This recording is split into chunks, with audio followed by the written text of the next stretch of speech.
Welcome back to another edition. And as we promised last time, we're going to continue to talk about my least favorite behavior. Your least favorite behavior. Oh, good. Last session, Deb got to therapize me. So I love to shop. I would have to put that in context. But compulsive buying or shopping, and just explaining that to make sure that I identify this right. Compulsive buying requires money. It is a transaction. But compulsive shopping does not require buying anything. Right. The act of just surfing, looking, searching. When I first ran into that, I found a person that was an expert in that. April Benson lives in New York. And we actually spent a little time together because this was so unbelievable to me. How can shopping be an addiction? When I saw compulsive shopping, well, that meant buying, of course. Nope, it wasn't. So, although in many cases it does. Shopping equals buying. It can lead to to buying. And she told me, yeah, there's people that'll spend 6-8 hours a day and not buy a thing and just be shopping, and how that can become so addictive. So you've intrigued me. Tell me, what is your least favorite thing? Well, I have to say that it's the shopping, and I can't say it's the buying, because growing up, I was one of 3 children. I've talked about it in my other book, in some of the other books, but in particular in Battle of the Titans, Mastering the Forces of Sex, Money, and Power. And where it showed up in that book is the arguments my parents used to have. And one of the arguments they often had, despite the fact that they were happily married for 50 years, before my dad passed on their 50th anniversary year, my mom loved to shop. It was a pastime. It was an endeavor. It may have been an enjoyable day's event for her. But at night, when she'd go to the stores because she would be buying something, she would pull the kids in tow, or some of us, at least me, and we would shop until the malls closed at 9:30. And she was busy,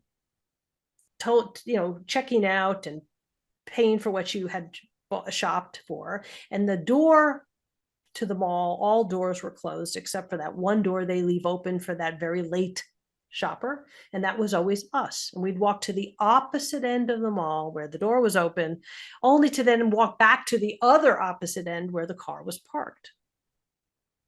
And we would spend days sometimes shopping, and I sat under the racks, the circular racks, and I'd hear the screeching of all the hangers. And I have these visceral memories, and I disdain shopping because I spent so much time bored to tears where my mom would shop. And so today I avoid it like the plague. The thought that people go and shop for pleasure is just beyond what I can personally relate to. Wow. I understand it for others. And while I need to buy, I go in, I buy, I leave. That's it. And that's all I'm willing to do. Unless someone says, even if you had a friend, wouldn't it be more fun? No, not really. Wow, that makes a lot of sense. And I imagine there's a few listeners right now that are probably ignited. I'm sure they'd say, let me get my hands on you. I probably need a personal shopper. That might help. Yeah. So, I mean, that's so interesting, because when you said boredom, the boredom of it. Waiting. Yeah. I can imagine that, because I can relate to the fear of boredom. I used to, when somebody would suggest, kind of going back at our talk with workaholics, workaholism. What would you do on a day off? And I'd be like, I have no clue. I can't even think of what I do on the day off. And boredom was like the worst thing possible that could happen. Well, just take some time for yourself. Put your toes in the dirt. Just be. And I just like, what are you talking about? So I'm curious. I'm curious what's behind the fear of boredom. Well, I perhaps misnamed boredom. It felt like such a waste of time that All I had to right. sit and endure. Right. Sitting there on the floor, cross-legged under the racks, waiting, or sitting on some chair in a dressing room. It felt like it was an unending process. It had no end. It just would keep going on and on. And Yes. it was, I mean, I was powerless. I mean, I suppose I could have rebelled, and at some point I Right. did and said, I'm not doing this. Right. But it made no sense to me, the Right. whole process. And I'm going to just make some guesses. I would guess in a way there was no adult there to help you process this because I'm assuming that the adult wasn't available. Like, I hate this. The adult was shopping. Exactly. And here's the other thing I made of it. I thought to myself, well, mom, after everything you're buying, what is different from what you bought the last time we did this? And what is it that is not working about, or doesn't look good, or isn't fitting about the clothes you bought last time? And how is this going to possibly be different this time? Mm-hmm. Those were the thoughts that went through my head. So I'm sure I came up with a fair amount of money scripts, as in money is not for buying clothes. Clothes is just to endure. Because most of the time she would be shopping for clothes. Most of the time, yeah. It was clothes shopping. Wow. Yeah. She was not happy with how it looked when she got home, or it didn't fit, or she would just return it. And I used to joke that my mother had the first factoring business in this country. Just hold the check. So I think that's a great example of I'm guessing a combo of compulsive shopping and compulsive buying. Yes. Yeah. And I think there's also something to it, especially when you return a lot. Yeah. And I will not name any of the women I relate to or I know of that do that. And I say to myself, much to my detriment, it's not that I just don't like shopping today. I know that it's important. There are times when I say, okay, I'll just go and I'm going to spend some time and I'll buy the clothes I need to buy. But it's not an endeavor that's pleasurable. It's an obligation. It's a chore that I have to do. Yeah, as it was as a kid. That's exactly what it was, right? Yeah. It was an obligation and a chore. Yeah. So we suggest in the book that there's a difference between compulsive shopping and compulsive buying. Mm-hmm.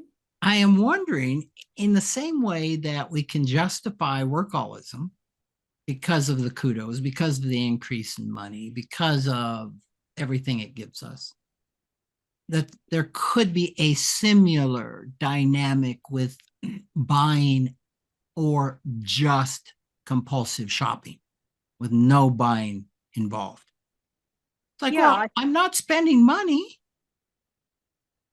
Well, so I think it gets to that reward system of filling some sense of, well, if it's about self-medicating and or avoiding, in truth, spending hours shopping really preoccupies somebody's time and energy from something else. So it might be an avoidance behavior or a preoccupation to distract from something else that is more painful, problematic, frustrating, whatever it may be, which again, to your point, buying is different. People can fill carts all day long and never buy them online or go to a store. But buying is the actual culmination of purchasing with money. And that becomes problematic, as you know, because then that is attached to, at times, debt. Yes. I mean, that can directly impact your financial well-being is when we're compulsively buying. Compulsively shopping, and I'm kind of going back to our previous discussion. Or spending, shopping or spending. Or shopping, sorry, compulsive shopping is it may not be a problem until it's a problem. And maybe the best way to know that is in partnership with someone. Because you are always shopping. I wanted to go do this. I wanted to do this together with you. We talked about having a date on this particular night, but you got caught up at the store and didn't even realize that time had come and gone. Time again, and you're running late, and now we missed the beginning of the show or the movie, or we were going to do dinner before movie, and now we can't. And to your point, when I'm that engrossed, I mean, I think it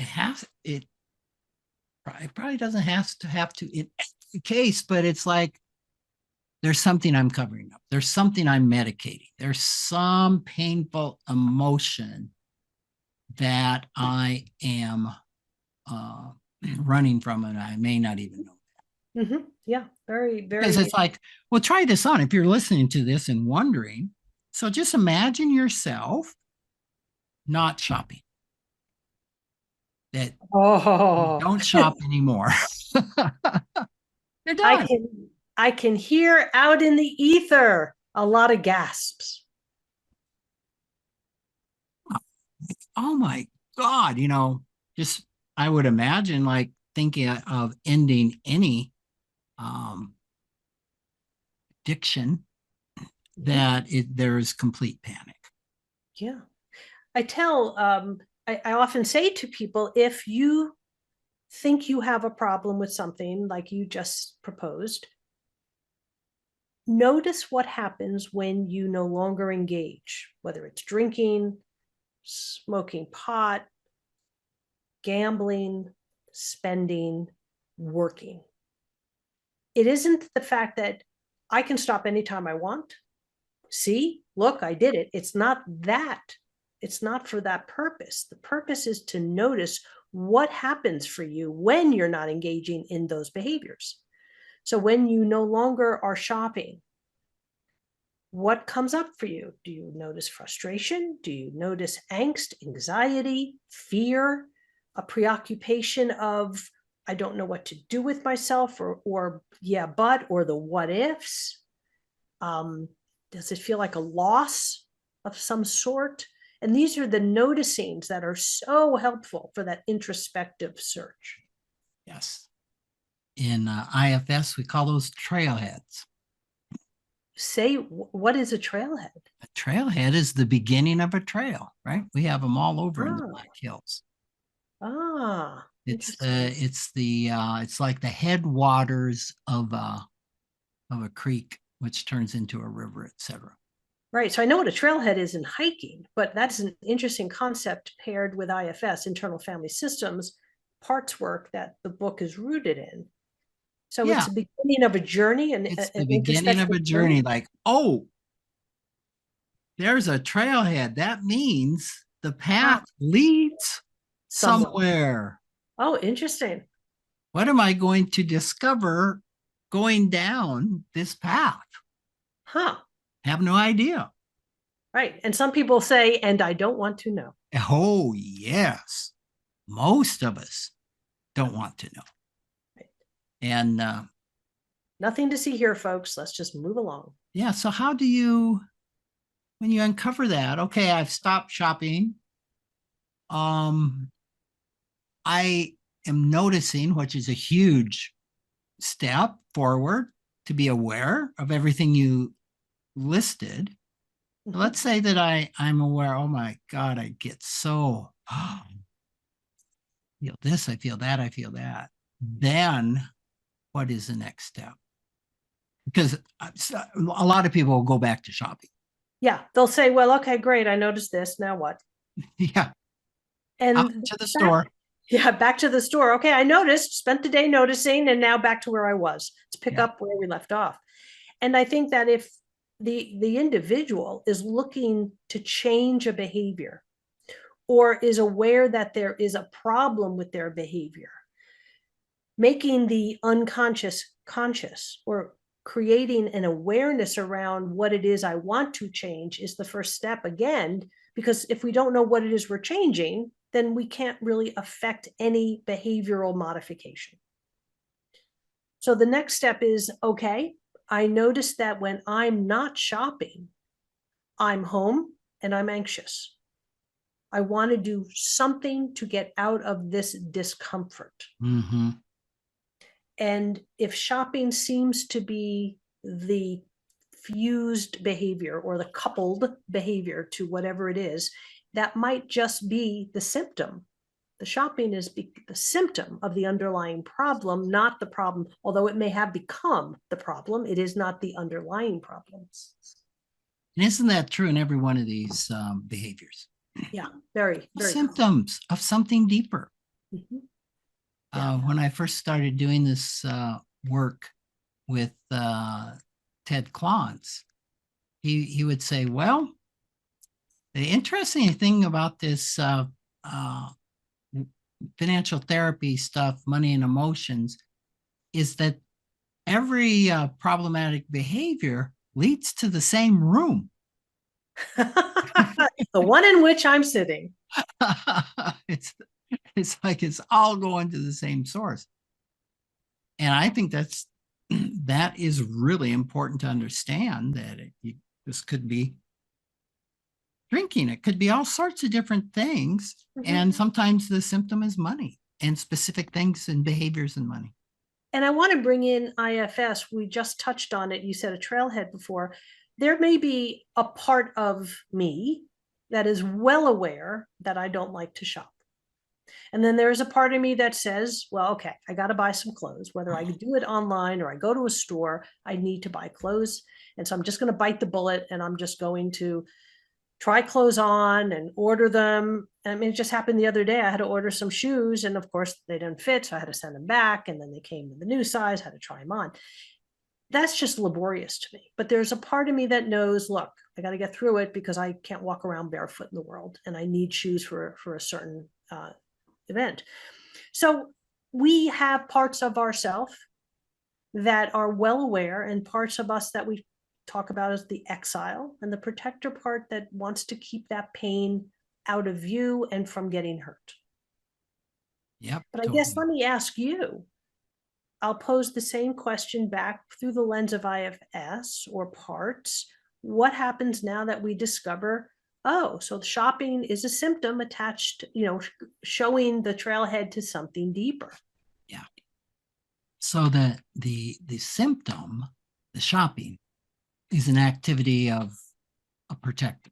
To your point, the protector is, let's divert, let's do whatever we can to keep this exiled, isolated, put away.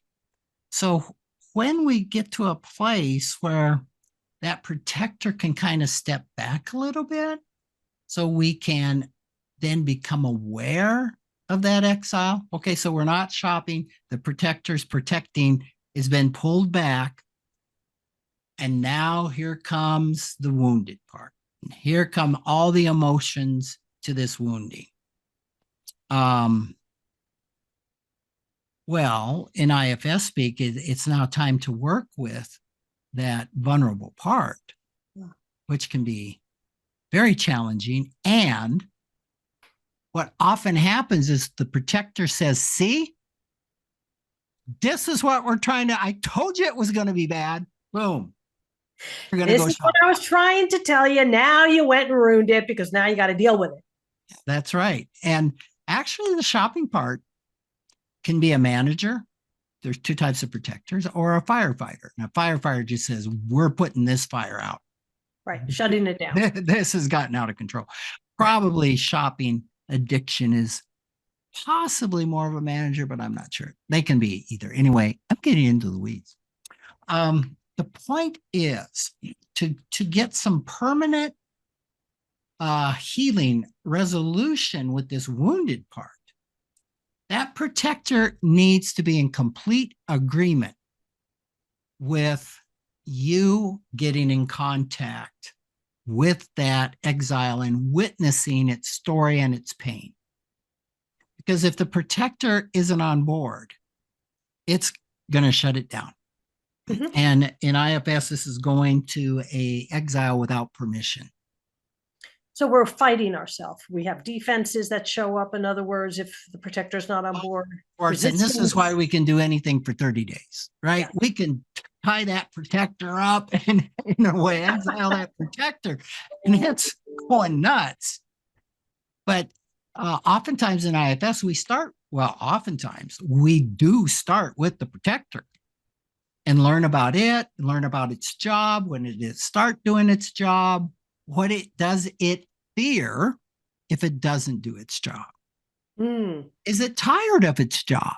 And most protectors are going to say, yeah, well, yeah, if this tremendous fear, this super emptiness or isolation or whatever it is, if that wasn't there, and which is really hard for the protector to even imagine.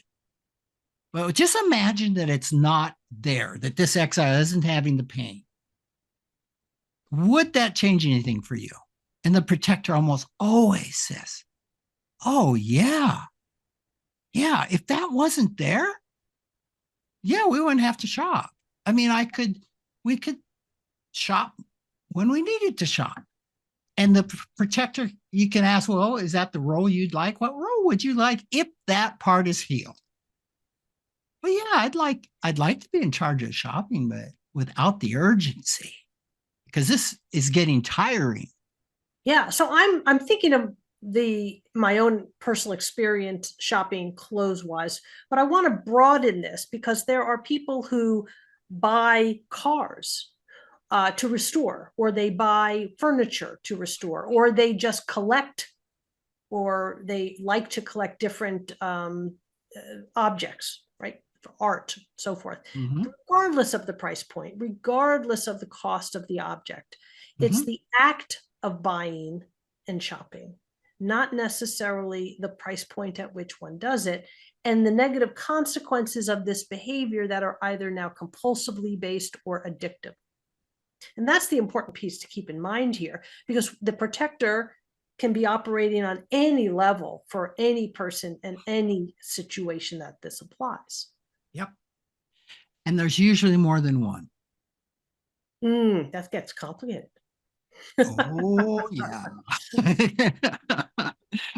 when you're working with IFS and you've identified an exile, there can be a number of protectors. One protector will step back. Okay, you can go talk to it. And another one comes in.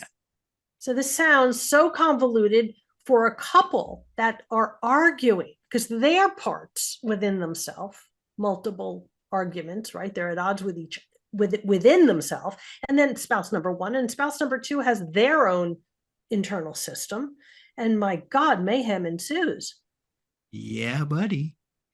We got to make sure they get aligned, and we got to find a partner or a coupleship that, do you like to shop? Do you like to buy? Do you like to save? Do you like to spend? And that's where these arguments come from. Yes. And you identify something I think we say in the book somewhere, that things can seem pretty good if your partner and you have the same protectors. If you both love to shop. Then it's not a problem. Yeah, then there's not the friction. Usually, I think we frame this in the book as spending and saving. Yes, because that's the most common one. If you have two spenders, life is great. Let's go spend. But we suggest that the end is probably even more painful because both of us are aligned on that. Or if we're both savers, great. I mean, I can think of clients, I see more of those, that both were savers. And it becomes very harmful. In what way? Things around their house are not fixed. They're driving cars that aren't safe. There's exposed wires. They are not even spending to support making life safe. So there's a scrupulosity or rigidity that sets in on either end of the spectrums. Totally. And so let's take, you got a spouse, one that's a saver and one that's a spender. Well, theoretically, that's like having one of your feet in a bucket of ice and one of your feet on hot embers. And on the average, you're fine. So as a couple, you've got a governor, you've got a resistance to each. Now, that doesn't make things fun today. But ultimately, I think, and this is all, I don't know any research on this, this is all theory, that the problem comes forward a little quicker. It rises to a friction point that's more noticeable, in other words? Yeah, because there's no friction point Yeah, with otherwise. the others until the wheels are coming off the financial bus. And then I would imagine at that point, because it's extreme on either saving or spending, that it's pretty significant. That's pretty problematic. I think there's more of a hope, and maybe I'm kind of hoping anybody listening to this that identifies themselves here with this can garner some hope that if you're in a partnership with somebody who's exactly opposite financially from you, that this can be a good thing.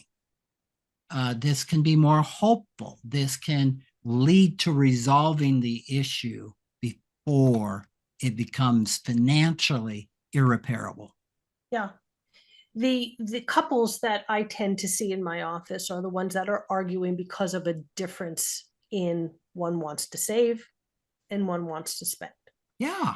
And it also comes in, I want to retire sooner. I want to retire. Yep. Yeah, that gets down to the spending saving piece as well. Right. Yeah, but if they both want to retire, reality could have nothing to do with this.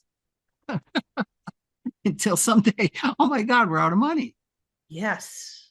And we didn't anticipate that. And if they don't want to retire, well, yeah, you may have two work addicts. It may lead to the dissolution of the partnership. Mm-hmm. I also know plenty of couples where they both spend. They don't think they're spending for the same reason, and therefore they can rationalize and justify the spending, and they are in severe debt. Oh, my spending's okay, but your spending isn't okay. I'm spending for legitimate reasons. Yes. Here are those reasons, versus your frivolous, impulsive spending that makes no sense to me. And if you partner didn't do that, we would be okay. Yes. It still comes out of the same till. Ultimately, it still comes out of the same relationship, even if it's separate bank accounts, because someone's got to make up the deficit somehow. But that's not unknown. It's not known or conscious in the moments that the thought is being had. And you've hit on something else that we'll talk about further into the book if we ever get there. At this point, it's slow going, but something fun. The focus on the other. Yeah. And if they would get it, everything is solved. And I so get that, because sometimes in my own relationship, it's like, how could it be any other way? My partner is the issue. This is the case. This is the one case that it's clearly their issue. And good couples counseling therapy would suggest, well, what is happening inside of you? Absolutely. Bring it back to the person, bring it back to yourself if you're blaming your partner or thinking they're the problem, not me. And it takes two to change, but it's not necessary for change to shift within yourself. Yes. In fact, it has to begin with you. Yes. Thanks again. And we will see everyone next episode.